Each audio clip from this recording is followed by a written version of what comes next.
Setelah gencatan senjata di Gaza dan rencana damai AS muncul, Iran seolah berada dalam posisi terjepit.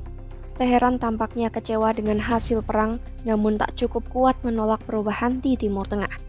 Rusia mencoba jadi penengah antara Israel dan Iran, sementara AS mendorong kerjasama baru tanpa Iran.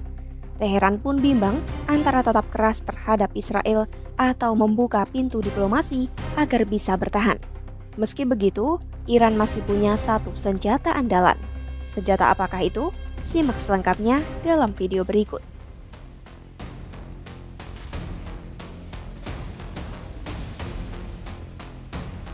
Presiden Rusia Vladimir Putin mengatakan Israel berkomitmen untuk memperbaiki hubungannya dengan Iran. Dalam pertemuan di Tajikistan, Putin mengaku mendapat pesan dari para pemimpin Israel agar Rusia menyampaikan kepada Teheran bahwa Israel tidak ingin terlibat dalam konflik. Ia juga menambahkan Iran menunjukkan keinginan untuk mencapai perdamaian, namun menegaskan Teheran tidak seharusnya memiliki senjata nuklir. Analis menilai belum jelas apakah pernyataan itu benar-benar mewakili sikap Israel atau hanya strategi politik Rusia untuk kepentingannya sendiri. Ini berkaitan dengan laporan bahwa Iran telah membeli jet tempur Su-35 dari Moskwa. Menurut analis, Perdana Menteri Israel Benjamin Netanyahu mungkin berusaha meyakinkan Rusia agar menahan pengiriman jet itu dengan alasan Israel tidak ingin menyerang Iran. Jika Rusia benar-benar mengirim jet tersebut di tengah perang Ukraina, hal itu bisa menjadi tanda dukungan bagi Teheran.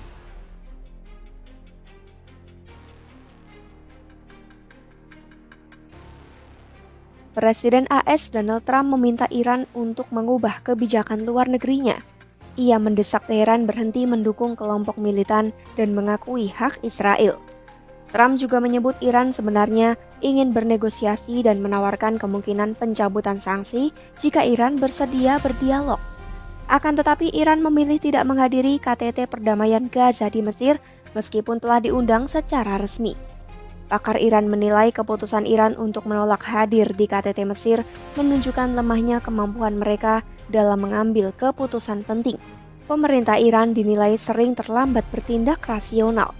Kritik juga muncul dari media dalam negeri yang mempertanyakan sikap Teheran mengingat Iran di masa lalu pernah bernegosiasi dengan musuh seperti ex-presiden Irak Saddam Hussein. Meski begitu, juru bicara Kementerian Luar Negeri Iran Ismail Baghei menegaskan negaranya tetap berkomitmen untuk mencari cara mengakhiri perang di Gaza. Ia mengatakan diplomasi tidak selalu membutuhkan kehadiran langsung di forum internasional. Pengamat pun menilai gencatan senjata di Gaza membawa dampak ganda bagi Iran. Di satu sisi, isu konflik dengan Israel mereda, namun di sisi lain, jika model perdamaian di Gaza berhasil melucuti Hamas, langkah serupa bisa diterapkan pada Hizbullah di Lebanon dengan dukungan Amerika dan negara-negara Arab. Hizbullah adalah bagian penting dari poros perlawanan.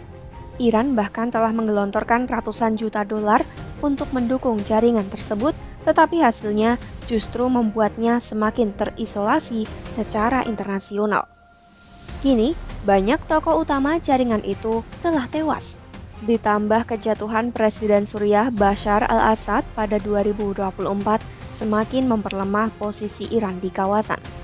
Perang selama 12 hari antara Israel-Iran pada Juni 2025 juga memperlihatkan kelemahan militer Iran karena Israel berhasil menyerang sejumlah target penting di wilayahnya.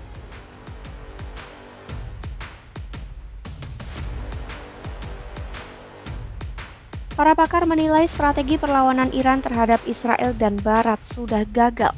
Kehilangan sekutu-sekutu utama dianggap membuat strategi tersebut tidak lagi relevan. Kritik juga datang dari kalangan politik dalam negeri. Mantan anggota parlemen Hesmatullah Falahat Nisheh menyebut mayoritas warga Iran ingin mengakhiri ketegangan dengan dunia melalui jalur damai. Iran kini menyadari milisi-milisi yang didukungnya tidak mampu melindungi negara dari serangan langsung. Perubahan situasi politik di Timur Tengah membuat Iran sulit mempertahankan jaringan sekutu militernya. Karena itu, Teheran berusaha memperkuat kekuatan militer dalam negeri dengan mengembangkan rudal jarak jauh dan berencana membeli jet tempur modern dari Rusia atau Cina. Meski begitu, belum ada kejelasan mengenai sikap politik Iran terhadap tawaran negosiasi AS. Walau dalam posisi tertekan, Iran dinilai masih memiliki satu-satunya kekuatan tawar dalam diplomasi internasional. Kekuatan itu adalah sekitar 400 kg uranium yang telah diperkaya hingga 60%, bahan penting yang lokasi penyimpanannya hingga kini belum diketahui. Iran berada dalam posisi sulit di tengah perubahan politik Timur Tengah. Pengaruhnya lemah, sekutu-sekutunya tumbang, dan tekanan internasional semakin besar. Meski dihadapkan pada dilema antara bersikap keras atau berunding, Teheran masih memiliki satu kekuatan utama sebagai alat tawar, yaitu program nuklirnya. Pantau terus perkembangan konflik di Timur Tengah hanya di YouTube Kompas.com.